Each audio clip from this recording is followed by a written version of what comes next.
परिचय। पिताजी, क्या आपने देखा कि ये लिफ्ट सभी तलों पर नहीं रुक रही है? मैंने देखा प्रेरणा, ये दूसरे, चौथे, छठवें, 8वें और 10वें तलों पर रुक रही है।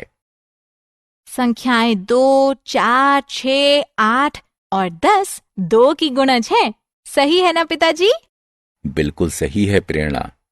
क्या तुम जानती हो कि 2, 2, 4, 6, 8 और 10 संख्याओं का गुणनखंड भी है? नहीं पिताजी, हमने स्कूल में अभी गुणनखंड सीखना शुरू ही किया है।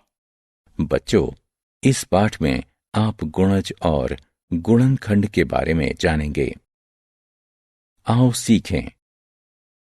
गुणजों का परिकलन करना, उभयनिष्ठ गुणजों को पहचानना, शब्द की समस्याओं पर गुणजों की अवधारणाएं लगाना, गुणनखंडों का परिकलन करना, उभयनिष्ठ गुणनखंडों को पहचानना, गुणनखंड आरेख बनाना, शब्द की समस्याओं पर गुणनखंडों की अवधारणाएं लगाना, गुणजों को जानना। मिस रीता प्रेरणा की गणित की अध्यापिका हैं। वो गुणजों की अवधारणा को पढ़ाने के लिए अपने छात्रों के साथ एक खेल खेल रही हैं। वो 3 के गुणजों के साथ शुरू करती हैं। लगभग 10 छात्र मिस रीता के आसपास खड़े हो जाते हैं। हर छात्र के पास 30 कंचे हैं। मिस रीता एक छात्र की ओर इशारा करती हैं। वो अपने मन में याद करता है कि 3 गुणा 1 3 होता है। वो उनके सामने बड़े रुमाल पर 3 कंचे रख देता है। मिस रीता एक दूसरे छात्र की ओर इशारा करती हैं। वो मन में पढ़ती है कि 3 गुणा 2 6 होता है। वो उनके सामने पड़े रुमाल पर 6 कंचे रख देती है। ये प्रक्रिया तब तक जारी रहती है जब तक कि 10वां छात्र उनके सामने पड़े रुमाल पर 30 कंचे नहीं रख देता। संख्याएं 3, 6, 9, 12, 15, 18, 21, 24, 27 और 30 अन्य संख्या के साथ 3 के गुणन हैं। इस प्रकार वे सभी 3 के गुणज हैं। गुणजों की मूल बातें। एक संख्या के गुणज वे संख्याएं होती हैं जो वास्तविक संख्या के साथ किसी अन्य संख्या का गुणन होती हैं। गुणजों को बेहतर ढंग से समझने के लिए आइए निम्न पर गौर करते हैं। गुणजों के तथ्य, उभयनिष्ठ गुणज एवं गुणजों के अनुप्रयोग। गुणजों के तथ्य। अब हम गुणजों के कुछ दिलचस्प तथ्यों को जानेंगे। वेद प्रेरणा का छोटा भाई है। वो 4 कंचों का एक बक्सा खरीदता है। वो कंचों की कुल संख्या को इस प्रकार बतलाता है: 4 गुणे 1 बराबर 4। प्रेरणा बिस्किट का एक पैकेट खरीदती है जिसमें 5 बिस्किट हैं। वो बिस्किटों की कुल संख्या को इस प्रकार बतलाती है: 5 गुणा 1 बराबर 5। रश्मि प्रेरणा की बड़ी बहन है। वो 1 किलो आम घर लाती है जिसमें 6 आम होते हैं। वो आमों की कुल संख्या को इस प्रकार बतलाती है: 6 गुणा 1 बराबर 6। इन आंकड़ों से यह तो स्पष्ट हो जाता है कि हर संख्या खुद उस संख्या की गुणज होती है। वेद 4 कंचों का एक और बक्सा खरीदता है। वो कंचों की कुल संख्या को इस प्रकार बतलाता है: 4 गुणे 2 बराबर 8। प्रेरणा 5 बिस्किटों वाले 2 पैकेट और खरीदती है। वो बिस्किटों की कुल संख्या को इस प्रकार बतलाती है: 5 गुणे 3 बराबर 15। रश्मि 3 किलो आम और खरीदती है जिसमें हर 1 किलो में 6 आम हैं। वो आमों की कुल संख्या को इस प्रकार बतलाती है: 6 गुणे 4 बराबर 24। इन आंकड़ों से यह स्पष्ट हो जाता है कि हर संख्या खुद की सबसे छोटी गुणज होती है। वेद 4 कंचों का एक और बक्सा खरीदता है। कुल कंचों की संख्या है 4 गुणे 3 बराबर 12।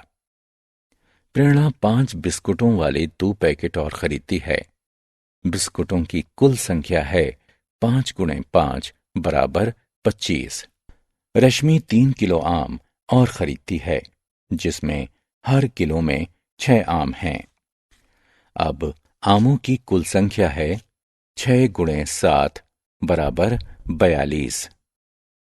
इन आंकड़ों से ये स्पष्ट हो जाता है कि एक संख्या के नए गुणजों को इस संख्या में एक नई संख्या से गुणा करके तैयार किया जा सकता है। इस तरह एक संख्या के अनंत गुणज होते हैं, उभयनिष्ठ गुणज। रीमा और प्रेरणा एक खेल खेल रही हैं। रीमा सड़क पर लाल रंग और हरी रंगों की कारों को गिनेगी। वो उन्हें 3 के गुणज के रूप में बताने का प्रयास करेगी। प्रेरणा सड़क पर लाल रंग और हरी रंग की बसों को गिनेगी। वो उन्हें 6 के गुणज के रूप में बताने का प्रयास करेगी। रीमा 12 लाल रंग की कारें और 18 हरी रंग की कारें देखती है। वो उन्हें इस प्रकार दर्शाती है: 3 गुणे 4 बराबर 12, 3 गुणे 6 बराबर 18। प्रेरणा 18 लाल रंग की बसें और 24 हरे रंग की बसें देखती है। वो उन्हें इस प्रकार दर्शाती है: 6 गुणा 3 बराबर 18, 6 गुणा 4 बराबर 24। 18, 3 और 6 दोनों का गुणज है। इस तरह के गुणजों को उभयनिष्ठ गुणजों के रूप में जाना जाता है। प्रेरणा और उसकी मां एक गुलाब के बगीचे में है। प्रेरणा देखती है कि एक क्षेत्र में लाल रंग के गुलाब के पौधे प्रत्येक पंक्ति में 12 पौधों वाली 2 पंक्तियों के क्रम में लगाए गए हैं। एक दूसरे क्षेत्र में पीले रंग के गुलाब के पौधे प्रत्येक पंक्ति में 8 पौधों वाली 3 पंक्तियों के क्रम में लगाए गए हैं। और एक और दूसरे क्षेत्र में गुलाबी रंग के गुलाब के पौधे प्रत्येक पंक्ति में 6 पौधों वाली 4 पंक्तियों के क्रम में लगाए गए हैं। 24, 2, 3, 4, 6, 8 और 12 का एक गुणज है। गुणजों के अनुप्रयोग। आइए अब हम कुछ शब्द की समस्याओं पर गुणजों की अवधारणा लगाते हैं। वेद, प्रेरणा और रश्मि अपने घर की ओर पट्टियों पर दौड़ रहे हैं। चौथी पट्टी से शुरू करते हुए वेद एक बार में 2 कदम चलता है। प्रेरणा एक बार में 4 कदम चलती है और रश्मि एक बार में 6 कदम चलती है। 24वें कदम पर अपने घर पहुंच जाने से पहले किस अगले कदम पर वे तीनों एक साथ होंगे? वेद के कदम चौथे, छठे, 8वें, 10वें, 12वें, 14वें, 16वें, 18वें, 20वें, 22वें और 24वें हैं। 4, 6, 8, 10, 12, 14, 16, 18, 20, 22 और 24 2 के गुणज हैं। प्रेरणा के कदम 8वें, 12वें, 16वें, 22वें और 24वें हैं। 8, 12, 16, 20 और 24 4 के गुणज हैं। रश्मि के कदम 12वें, 18वें और 24वें हैं। 12, 18 और 24 6 के गुणज हैं। 12, 2, 4 और 6 का प्रथम उभयनिष्ठ गुणज है। इस तरह वे 12वें कदम पर मिलेंगे। आओ खेलें। सही विकल्पों को उठाकर रिक्त स्थानों की पूर्ति करें। गुणनखंडों को जानना।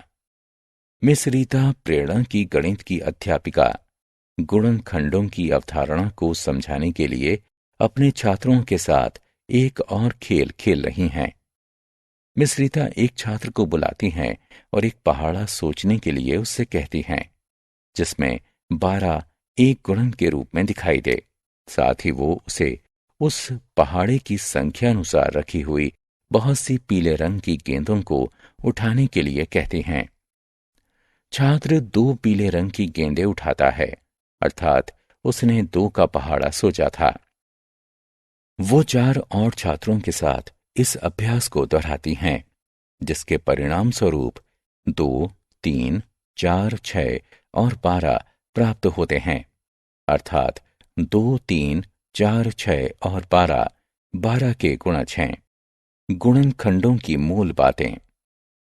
एक संख्या के गुणनखंड वे संख्याएं होती हैं जो वास्तविक संख्या को भाग देने से प्राप्त होती हैं तथा शेष शून्य होता है। गुणनखंडों को बेहतर समझने के लिए आइए देखते हैं गुणनखंडों के तथ्य। उभयनिष्ठ गुणनखंड, गुणनखंड आरेख और गुणनखंडों के अनुप्रयोग। गुणनखंडों के तथ्य। आइए अब हम गुणनखंडों के बारे में कुछ दिलचस्प तथ्यों को देखते हैं। प्रेरणा अपने जन्मदिन पर उसकी मां को 10 लाल गुलाबों का एक गुच्छा देती है। प्रेरणा की मां उन सबको एक फूलों के गुलदस्ते में रख देती है। हम इस व्यवस्था को निम्नानुसार व्यक्त कर सकते हैं।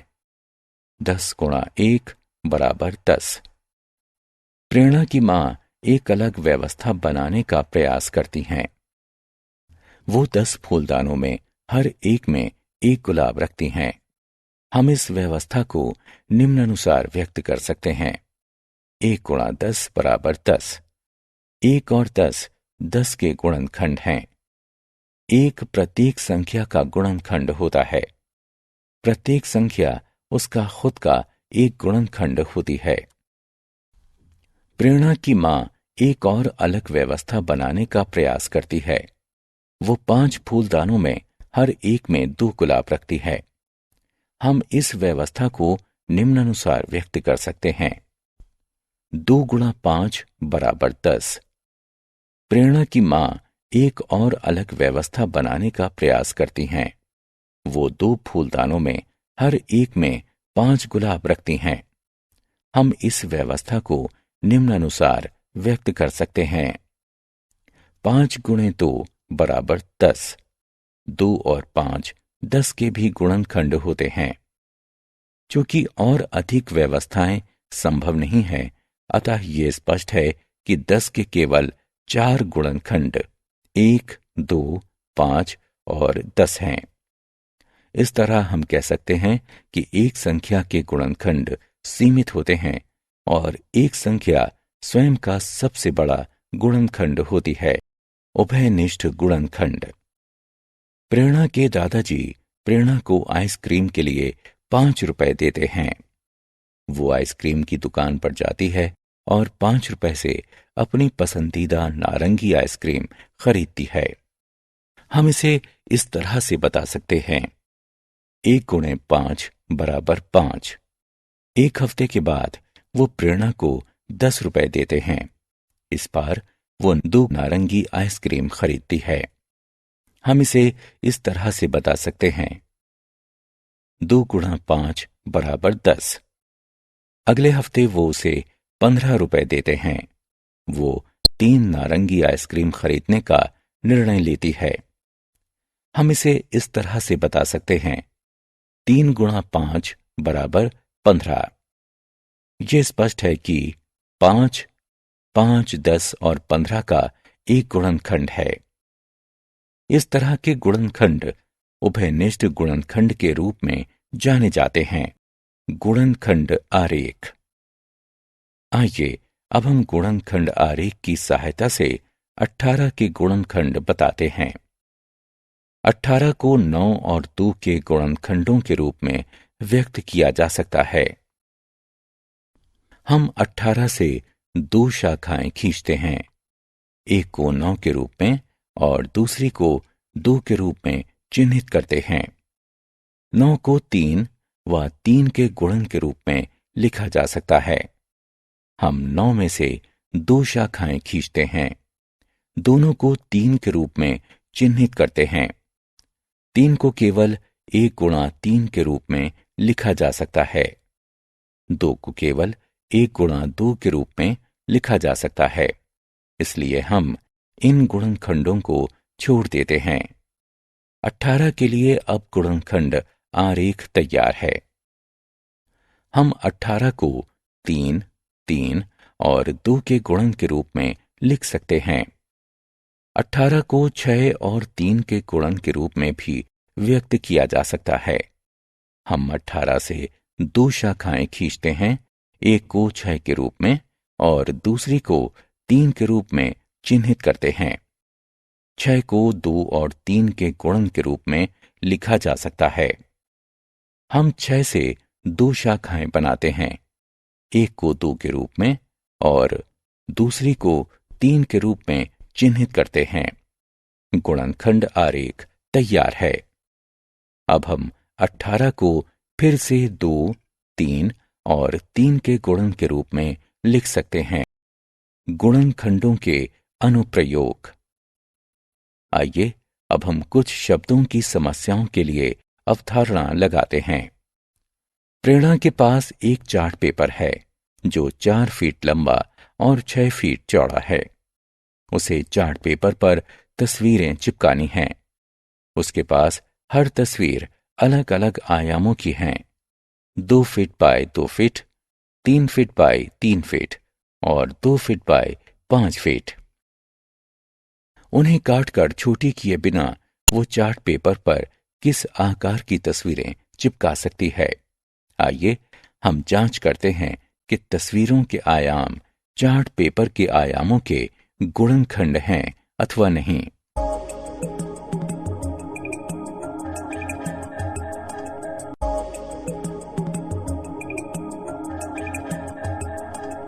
पहली तस्वीर के आयाम चार्ट पेपर के आयामों का एक गुणनखंड है। इस तरह प्रेरणा तस्वीरों को काटे बिना चार्ट पेपर पर 2 फीट बाय 2 फीट के आयामों की तस्वीरें चिपका सकती है। आओ खेलें। क्लिक करें और कॉलम क की वस्तुओं का कॉलम ख की वस्तुओं से मिलान करें।